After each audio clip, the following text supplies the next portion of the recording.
Welcome back. The South African Police Service recently launched a Chinese Community and Police Cooperation Centre in Port Elizabeth. This is the 13th such centre to be opened nationally. Now, Eastern Cape Police Commissioner Lizzie Wenjinga says the service has benefited by finding its role in order to further the existing relations within the Chinese community. Many have raised concerns about the nature of relations between the South African government and China. Now, to discuss the issue, we're joined by the South African Institute for International Relations Affairs senior researcher, and that's Dr. Kobus van Staden. Dr. van Staden, thank you very much for your time.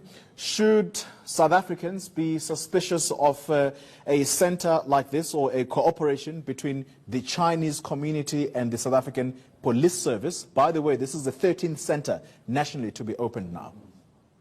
Yes, as you say, there's been several such centers opened, and the Chinese community in South Africa has done a lot to work with the South African police. I think generally this is a pretty positive development in the sense that there are China-Africa related kind of crime activity happening, poaching and smuggling of wildlife products being one particular one. And if it's for the community to work with the police in order to crack down on some of these problems, then it seems like a pretty positive development to me. All right. So what then are South Africans to make of the Chinese in other African countries where China is said to be colonizing those African states as a result of the amount of debt that those countries have with China? That narrative I find quite problematic. In the first place, China's doing business in Africa, so it might be very unequal, it might be problematic, but it has nothing, there's no way to compare it with the level of violence, control, destruction that was European colonialism. So I think colonialism isn't the right word. In the second place, debt is a big problem, but Africa owes a lot of debt to Western institutions as well. And in fact, China has only about 20% of African debt at the moment.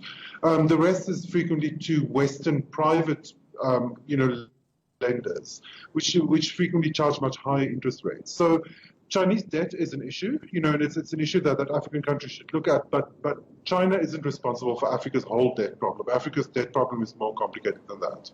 What would the benefits of such a cooperation be, Dr. van Staden? What kind of strategies would China help us with in terms of fighting crime in the country, but also the kinds of crimes that are perpetrated in Chinese communities in South Africa?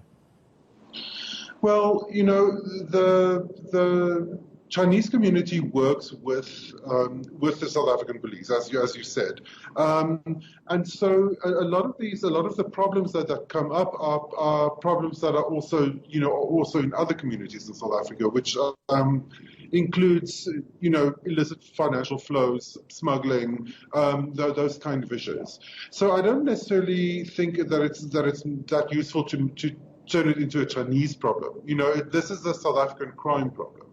And South Africa is a complicated country with lots of communities, which means that policing this kind of crime is a complicated thing.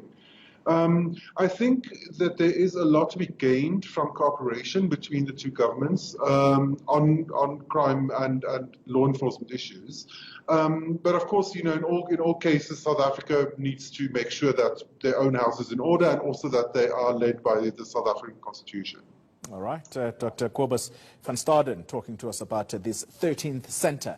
Thank you very much for your time. 13th centre to be opened in South Africa nationally, and it's called a Chinese Community and Police Cooperation Centre, and of course the latest being opened in Port Elizabeth.